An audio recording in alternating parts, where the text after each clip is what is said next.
Can the Mavericks get their first win against a Western Conference opponent when they take on the Portland Trail Blazers tonight? We'll get you ready for the action coming up next on the DLLS Mavs pregame show.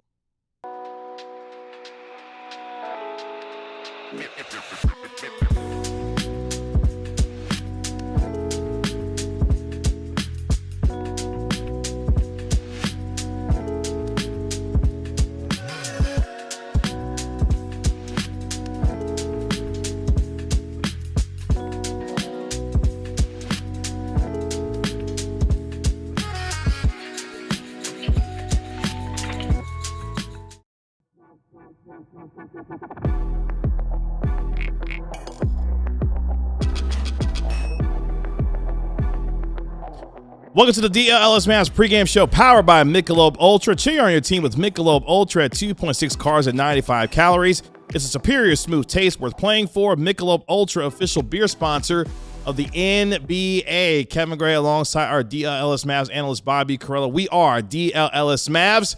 Appreciate you joining us here on our pregame show as the Mavericks host the Portland Trail Blazers in the finale of their 4-game homestand tonight at the AAC on City Edition Jersey night at the American Airlines Center. We'll let you know who's in, who's out, get you an update when it comes to Anthony Davis, and focus in on our Mavericks player spotlight as well be joined by our DLLS Mavs beat writer Ron Herrod Jr. coming up in just a little bit on this Sunday evening. Now, Bobby Carrella, how we feeling? Feeling good about life, about the Mavs. I don't know. It feels like a lot of stuff still shrouded in mystery, man. No AD for the foreseeable future, and yet we were told he was going to play last week or whenever that was. I don't really know what to believe. I don't really know what to think. I don't really know how to feel. But basketball is going to happen tonight, ready or not. And we will get you ready for that basketball here over the course of the next hour. If you're going to be watching tonight's game will tip off at 6:30 p.m. You can watch it on KFAA Channel 29. Of course, if you're watching here locally, Blazers come in at 6-6 on the season, 3-4 away from Portland so far this year. Meanwhile, your Dallas Mavericks 3-10 on the season to their first 13 games, 2-7 to their first 9 games at the American Airlines Center. Portland comes in tonight as a 3.5-point favorite with the over-under at 236.5 for those who are keeping count. Let's let you know how these teams got here to tonight's game. Of course, starting with your Dallas Mavericks, as we mentioned, 3-10, 14th in the West. Just a half game above the Pelicans, who, of course, sit at last in the Western Conference as of the moment. Unfortunately, coming off their third straight loss on Friday night in what was a double overtime affair over the Los Angeles Clippers, losing to the Los Angeles Clippers, 133-127, to fall to 0-3 on their current 4-game homestand, which concludes tonight. Mavericks on the first night of a home road back-to-back. They'll be in Minnesota tomorrow night to take on Anthony Edwards and the Minnesota Timberwolves on the second night of that back-to-back before they come home on Wednesday to welcome a banged-up New York Knicks team that's going to be without OG Anunoby for the next couple weeks and, of course, Jalen Brunson, who's dealing with an ankle sprain at the moment. Meanwhile, Portland comes in at 6-6 on the year after their first 12 games, 9th in the Western Conference, 2 games behind the Utah Jazz, ahead of the Utah Jazz, who are currently sitting in 10th. They're coming off a blowout loss on the road on Friday night themselves to the Houston Rockets in what was a 140-116 loss. Bobby, the loss was so bad for the Portland Trail Blazers that they called a players-only meeting after that game against the Houston Rockets to try to get themselves together to drop to 1-3 on their current 5-game road trip, which concludes tonight against the Dallas Mavericks. The Blazers will be back at home on Tuesday night when they take on the Phoenix Suns, and then they will be on the first night of a back-to-back themselves when they take on the Chicago Bulls. Shout out to our CHGO folks on Wednesday. That gets you the lay of the land of both of these teams coming into tonight's game, which now moves us to the Carrella Strader Scatter Report, focusing on the ability of the Portland Trail Blazers to get after it on the glass. Portland does not have the offensive statistical profile of a good team. All right, Denny Avdija is having a good season. He looks suspiciously like Pokatuber Wolf Glick. But otherwise, they're not really that good at anything. They're bottom 10 in effective field goal percentage. They're bottom 10 in turnover percentage. And with Drew out tonight, he's one of their better three-point shooters and also is one of their guys that can bounce the ball and pass the ball without giving it to the other team. So that makes them even worse. But the one thing that they do really well is crash the glass. This season, they are, I believe, 4th in offensive rebound rate. Granted, that stuff changes all the time once a game goes final, but they're a top 5 team in offensive rebound rate. This season, the Mavs are 0-4 against teams that are in the top 10 currently in offensive rebound rate. And the only 2 teams that rank better than the Blazers that the Mavs have played this year, Houston and Detroit, scored a combined 35 second chance points against the Mavs in those 2 games. They had 17 and 18. Both of those games were tied inside the final 5 minutes. All right, so whenever you start talking about, they did lose that Pistons game by 12, and they lost the Houston game, I forget, it was by 6 or 7 or something. But they were both close right down to the finish, and you start talking about a clutch game. Well, yes, the offensive possession where James Harden makes a 3 matters, but so too did that possession in the second quarter whenever you missed your box out, and they got an extra 2 or 3 or 4 points on that possession because you were sloppy. All of these missed details will come back to bite you. And Portland, if they score at that clip, it's going to be tough to beat them. By the way, the Mavs allowing those 35 second chance points in 2 games, that 17.5 second chance points per game mark would rank tied for 28th in the NBA. Dallas this year has not allowed a lot of second chance points, except they did against those 2 teams in particular. And offensive rebounds matter a whole lot because Portland is, and I say this politely, I have nothing but respect for the Blazers, but they are a putrid 3-point shooting team this year. Shaedon Sharpe, 26.8% from 3. Tumani Kamara, who had a really good year last year, but this year, 32.9% from 3. Donovan Clingan, 17.6% from 3. Woof. Drew was shooting 36.5%. Well, he's not playing tonight. So that's already one of your good shooters out. But Portland does a really good job of spreading the floor, and when you spread the floor, you're defending in space, you're playing in space. It's a lot harder to get rebounds defensively because you're way far from the rim. It oftentimes turns it into, hey, I'm playing the low man. My guy's out there in the corner. I'm shifting over to this side of the floor because that's where the ball is. When dude puts up a shot, I'm going to just stand and watch. My guy in the corner now has the green light to crash the glass and get those putbacks.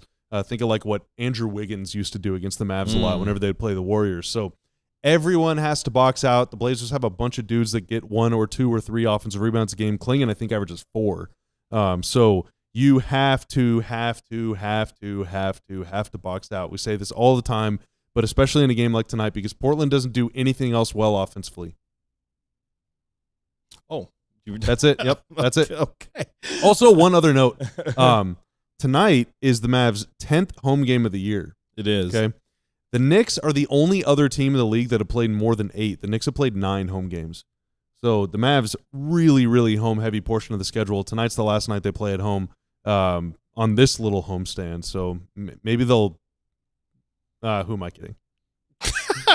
Maybe they'll close it strong. Maybe they'll end it with a win. I mean, that would be good. That gets us to our lead story for tonight's game, which answers that exact question. Can the Mavericks salvage a win amidst another disappointing homestand to start off the year? Currently 1-3 on this one. Yes, the Mavericks have the number 4 rated defense in the league as we stand going into tonight's action, but still the 2nd worst offensive rating in the league. They're also, of course, 4th worst in the NBA in points per game this season. So as good as the defense has been through what is now 13 games, they have been equally as bad on the offensive end. And Bobby is the resident historian on our program, but I did a little research on my own today as well. The Mavericks 3-10 start, worst start since the 2017-2018 season when that team got off to a 2-11 start. You remember how bad that team was. I was there for that one. Yeah, you remember how that season got really weird because, obviously that year, heading into the 2018 draft, much like this one, that was a loaded draft class, and everyone knew it at the time. Now, there were players taken later in the first round that no one was really thinking about in December, but in December, the Mavs, I believe, won 4 straight games or 4 out of 5 at one point, and fans were furious. They're like, we got to lose. And that was already happening in December. That's how bad that year was. And who was the guy that they drafted in the Trae Young, technically. Technically, that is who they did. Then they swapped him from some guy from Slovenia later on in that evening. Blazers is going to be led by Denny Avdia tonight. As Bobby mentioned, he's having a terrific year so far this year, averaging 25.8 points per game. That's good for 8th in the NBA right now through the early portion of this year, shooting 49% from the field and over 38% from downtown in 12 games. Donovan Clingan going to be manning things defensively for Portland tonight, averaging what is nearly 9 rebounds per contest and 1.3 blocks per game so far through 12 games this season. Mavericks going to be led by rookie sensation Cooper-Flagg, averaging over 15 points per game and nearly 7 rebounds per contest. That leads all qualifying scorers for the Mavericks so far this year. PJ Washington makes his return tonight after missing last game with a left shoulder strain. He's averaging nearly 15 points per game and over 7 rebounds per contest in 12 games so far this year. The statistical profile for the Blazers, not great at all when you start diving into the numbers. They are number 8 in the NBA in points per game, but at the same time, this is a team that does struggle to shoot the ball in a number of areas. They are number 9 in the NBA in steals per game so far this year, 14th in offensive rating, 20th in defensive rating, which gives them an overall net rating of 18th through 12 games so far for them this year. A team that's been mired in turmoil, of course,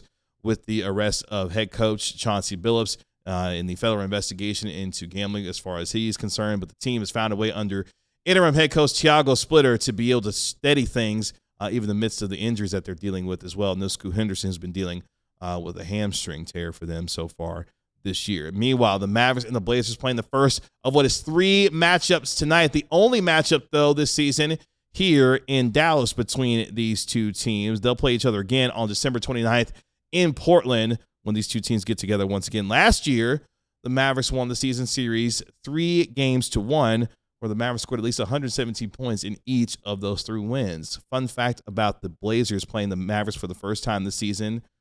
Do you remember the significance of the last time the Blazers played the Mavericks during the regular season? It was their second meeting of the season. Do you remember what significance? Well, they had to have played more than twice last year. Well, I'm saying the second matchup is of significance. No, I have no idea. That was the final game and final win that 77 had when he was here. Oh, yeah, okay. That was the final win. Remember they went on that 14 out of 17 run? That was the 14th win out of that 17-game run that they had. And then, of course, the rest is history from there. Those were fun times back then. We'll let you know who's in and who's out coming up here in just a moment. Yes, PJ Washington is playing tonight. He will be back tonight after missing the last game. Don't spoil the who's in, who's out. Well, I had to answer the question. And I'd already done it anyway, but it's fine.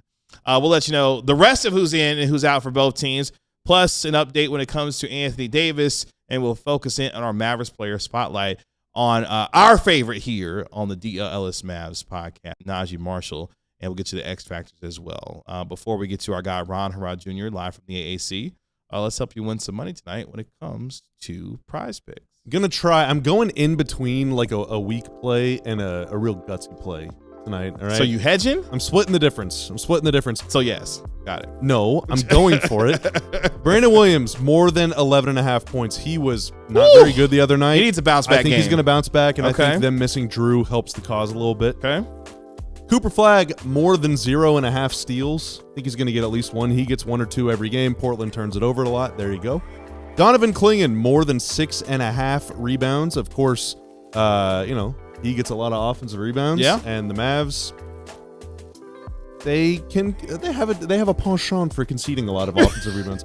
And then Toumani Camara, more than 1.5 3-pointers made. Noted Mavs, the Mavs killer. have sagged off of him almost every time they've played the Blazers in the Kid era, which I guess is also in the Toumani Camara era. He is very streaky. He'll have a great game. He'll have a terrible game. It's usually not somewhere in between, but he does take a lot of threes. So I think he will make more than 1.5. If this $5 play hits, then I will win 14 buckaroos. Kevin, if you want to play along with me, download the Prize Picks app. Use promo code DLLS when making a $5 pick, and you will be granted $50 in free plays to your account on Prize Picks. Good to be right.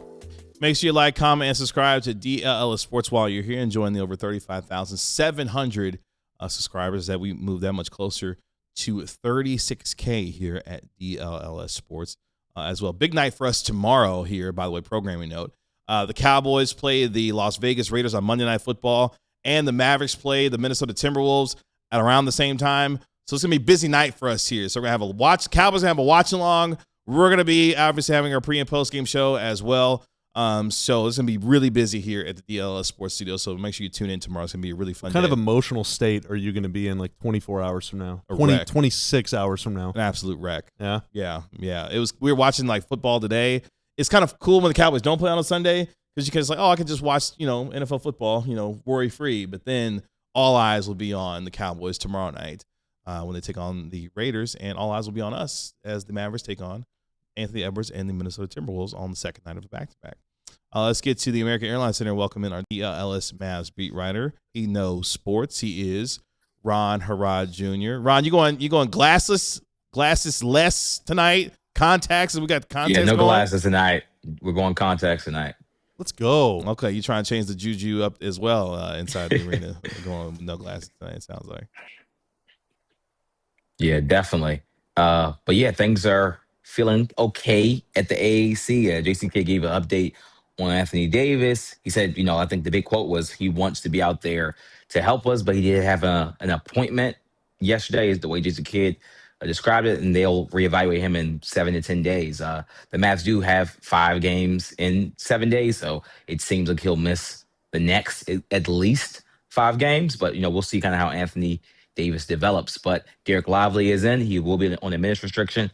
I don't think we can get an update on the Daniel Gafford thing. I'm not sure if he's still having a minutes restriction. He wasn't on the injury report. He is playing, so we'll see kind of how many minutes Daniel Gafford plays tonight. So it's 7 to 10 days, right? If he misses all 10 days and then immediately comes back, Anthony Davis's first game back would be Friday, Nov 28, when the Mavs take on the LA Lakers in LA. That's right. Speaking of back-to-backs, that'll be on the first night of a back-to-back against the Lakers and the Clippers the next night in Los Angeles. So, yeah, it's just disappointing. I mean, he injured that calf on what was October 29th, played 7 minutes in that game against the Indiana Pacers, and we haven't seen him since. To think that he was on the cusp of returning against the Washington Wizards and has been gone from that to questionable the last several games, and then we got the injury report yesterday. He was downgraded to doubtful coming into tonight, and now the Mavericks announcing that he'll be reevaluated at the earliest in 7 to 10 days. By the time, if he does come back for that game against the Lakers, he will have been out a month with that calf strain. So it's just, just disappointing in a lot of ways as far as the injury is concerned. 14 total games so far for Anthony Davis in the Mavericks uniform at this point. Let's let you know who's in and who's out tonight. Let's start with the Trailblazers. Scoot Henderson continues to remain out. He's got the left hamstring tear that he's continuing to deal with. Drew Holiday popped up on the injury report today with right calf soreness. He is officially out for tonight's game, so he will not be available. Did go through warm-up, but the Blazers are going to hold him out for tonight. Matisse Thybulle, he is out tonight. He's got a left thumb ligament tear, and Blake Wesley, he is also out with a right foot fracture. Matisse Thybulle, another guy that could have been a Mav. He was signed to an offer sheet. Could have been a Mav Hall of Fame. Yeah. Him and Kyle Kuzma. Yeah, and the Blazers matched it at that point. And, that's how Matisse Thybulle remained a Portland Trailblazer. Cooper Flagg, he is good to go tonight. He's got the thumb sprain on his right finger or right thumb that he's dealing with. We mentioned, with Anthony Davis and what he's got going on, missing now his 9th straight game. PJ Washington is back after 1 game absence with the left shoulder strain, so he is good to go.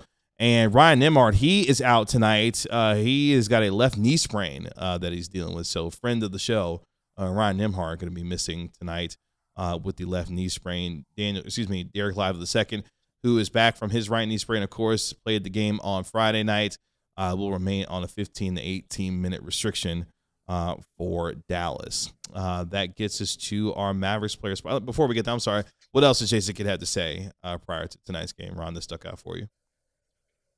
Yeah, well, he talked about the late game turnovers that have seemed to plague the Mavericks. He said he thinks that a lot of them have been unforced. He said the team has to kind of hold the ball, control the ball. He said a lot of them feel like miscommunications, or they're just kind of just losing the ball. So I think what a lot of Mavs fans kind of see were players just kind of just losing their handle or making a pass kind of just with miscommunication is something that I think that Jason Kidd has also been saying. And we do have your starting lineups for both teams tonight. We'll start with the visiting Portland Trailblazers. Denny Avdia, Shaedon Sharpe, Toumani Camara, Jeremy Grant, Donovan Cleveland. It is Jeremy Grant that's starting. Interesting. Okay. Yeah. So I didn't think they would do that. It's a big lineup. It was very big. So there you go. Denny Avdia, Shaedon Sharpe, Toumani Camara, Jeremy Grant, Donovan Cleveland. And for the Mavericks, Brandon Williams, Max Christie, Cooper Flagg, PJ Washington, Daniel Gafford, your starting 5. So Brandon Williams gets to start once again at point guard. So it'll be Brandon Williams, Max Christie, Cooper Flagg, PJ Washington, and Daniel Gafford, your starting 5 for your Dallas Mavericks. That means we get to our Mavericks player spotlight on the evening, and we'll focus in on a young man who actually got the start on Friday against the Los Angeles Clippers and played really well, that being a friend of the show, Najee Marshall. Najee Marshall, who played 47 minutes in that double overtime game against the Clippers after getting the start, had 28 points, going 9 of 10 in the losing effort from the free throw line. But over his last 5 games has been playing at a really high level, averaging 19 points per game, nearly 52% from the field, over 39% from 3. And, oh, by the way, shooting nearly 83% from the line. He's been hitting the glass as well with over 6 rebounds per contest, and dishing and protecting the ball as well with a near 3-to-1 assist to turnover ratio during that span as well, Bobby. After getting out to what was a slow start for Najee Marshall, the Knights starting to pick it up as of late here for Dallas, and they've needed it too. Yeah, I mean, they need offense from anyone and everyone all the time.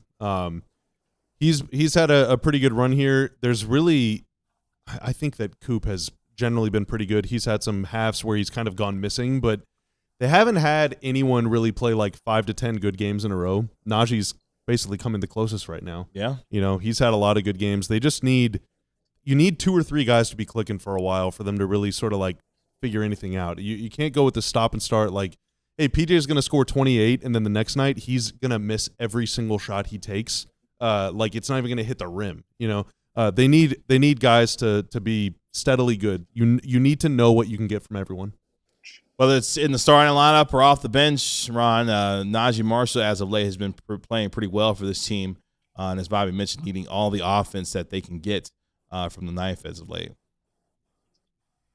Yeah, kind of just piggybacking off of Bobby, he's been one of the team's most consistent players. He's doing a lot of different things. He's taking some matchups defensively. He's one of the team's best scorers. He's passing the ball well. They just need consistency. They're still trying to, get that offensive rating up. They're trying to, get into at least that top, 16, top 15 teamish offensive rating. He's a player that, can hopefully help them, keep pushing closer and closer so they can get closer to, matching that defense with their offense. Najee Marshall, I think, has been one of their best drivers, and being one of the best drivers, he's found a lot of players in the corners, which are usually Max Christie or Klay Thompson or PJ Washington. And it's kind of what the Mavs want to do on offense, is kind of dominate teams from that corner 3, and he's been a key component in that. Starting to dot down the 3 ball a little bit better as of late too, which really helps spread the floor for the Mavericks, especially given how unfortunate they've been from the 3-point line. Has been great from 3 so far this season. Let's get to our X factors for tonight's game going into the matchup. Again, tip-off at 6:30 p.m. at the American Airlines Center. You can watch the game on KFAA Channel 29. We will have our post-game show about 10-12 minutes after the final buzzer of tonight. Our DLLS Mavs beat writer, Ron Harrod Jr., will be joining us, as well as our National NBA insider, Mark Stein, as well, who will have much more on the Anthony Davis update that we got earlier tonight from head coach Jason Kidd, where the Mavericks will be missing Davis for the next 7 to 10 days as he continues to work back from his left calf strain. Let's start with X Factor number 1, Bobby. And you started to mention it earlier. Mavericks got to keep the Blazers off the offensive glass. 6th in the NBA in offensive rebounds, collecting 14 offensive rebounds per contest. Got to do a lot of team rebounding tonight.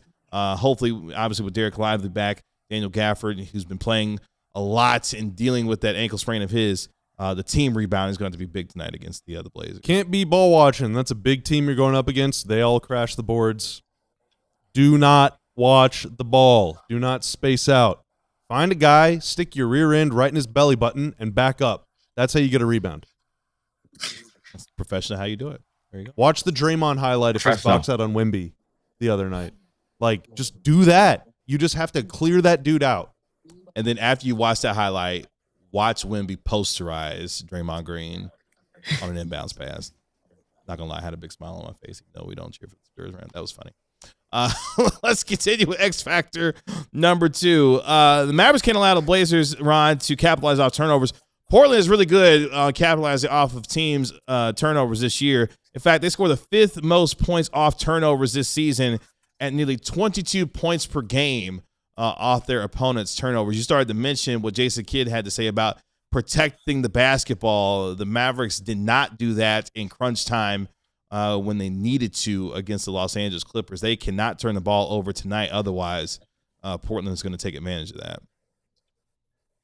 Yeah, I mean, Portland in this starting lineup with Denny Avdia starting at essentially point guard have 4 pretty high-level defenders in the starting lineup with Denny, Jeremy Grant, Toumani Camara, and Donovan Clingan. These are really, really good defenders. Their only kind of below-average defender is Shaedon Sharpe, and he would probably be he wouldn't probably. He would be the best athlete on the Dallas Mavericks roster.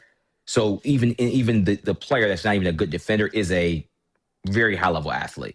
So they're going to have to get those first. They're going to have to stop the team in transition. They're going to try to run. They're going to try to get steals and turn those points into transition points. That's kind of how they win a lot of their games. They're one of the fastest teams with a ton of athletes and a ton of length on the floor. You have to make sure that you're keeping them out of transition and make them have to beat you in the half court. That's kind of going to be the only way to beat a team with this much length and arm size and just a lot of size at the big position. And the Mavericks like to run themselves. So as much as the Blazers like to capitalize off of turnovers, the Mavericks like to get out and run themselves. So make sure that they can find a way to do that a little bit. If you're the kind of play under more control than they did the other night, though. Sure, committed 200 turnovers or whatever. Like, just there's a difference between playing fast and playing manic. Yeah. You know? There was a combined nearly 50 turnovers between the two teams. My eyes. Yeah, it was not great. A lot of fouls, a lot of turnovers. Did not make for pretty basketball at times with the starting and stopping that you saw in that game between the Clippers and the Mavericks. That gets us to our final X factor of going into tonight's game. The Mavericks can find a way. They got to protect the ball themselves and then punish the Blazers for their own turnovers. The Mavericks, check this out, are 3rd worst in the NBA this year, committing 17.1 turnovers per contest. We just talked about how bad it was in the game on Friday night against the Clippers. Haven't been great into protecting the ball so far this year. The Blazers, though, give up the 4th most points off turnovers this season at 22.3 per game. So if you're the Mavericks, you protect the ball, don't give it away, and then you could punish them yourself when you can take advantage of their own turnovers. But, yeah, Ron, we talked about turnovers a lot so far this year. I think we sound like broken records at this point talking about what that has been an issue with this team. But honestly, it starts with that. The more you can protect it, the more opportunities you're going to have to, create and hopefully generate some good offense. Otherwise, you're just giving up possessions and not having opportunities to score at the basket.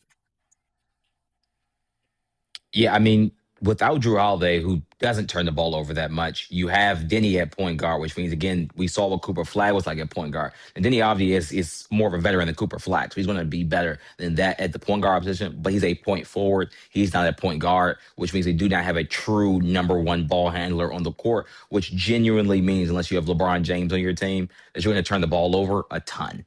Just because you don't have the size when little guards are kind of on you, little guards like Brandon Williams, and even D'Angelo Russell's not a small guard, but smaller than a 6'9", point forward playing point guard, can kind of just get under you. And if you don't have a guy that you can kind of just give the ball to and kind of run some of those quick actions, a lot of turnovers can happen. So even though Denny's a really good player, he's averaging 25 points per game. Jason Kidd say he's one of the 10 best scorers, one of the best scorers in the NBA. He's having a good season in that way. He still is not a quote unquote point guard, and I can tell leading to some turnovers. And hopefully the Mavs can capitalize. Ryan, anything else before we let you go on this evening? Well, hopefully the Mavs can get a victory because they will be going on the road tomorrow. Yep. Take on Anthony Edwards and the Minnesota Timberwolves. That's a tough one. That's a tough road. That's on the second night of one. a back-to-back. That's a tough one to deal with. Ron, appreciate the time, man. We'll talk to you post-game. See ya. Bye, Ron. He knows sports. That's our DLLS Mavs beat writer, Ron Harrod Jr., good enough to join us live from the AAC. That'll do us for us here on the DLLS Mavs pregame show. Again, tip-off at 6:30 p.m. at the AAC. We will have our post-game show about 10, 12 minutes after the final buzzer. Ron will join us as well as our national NBA insider, Mark Stein, as well. Again, much more reporting when it comes to Anthony Davis and the latest with him and his injury going forward for the Dallas Mavericks. Mavericks look to close out their homestand tonight with a win before they head on the road to take on the Minnesota Timberwolves tomorrow night. Appreciate our guy Tanner making us look good and sound good as always. Thank you, sir. That is our DLLS Mavs analyst, Bobby Curl. I'm your host, Kevin Gray. We are DLLS Mavs. We'll talk to you post-game right here on DLLS Sports. Y'all be good. Peace. We all silly like the mayor.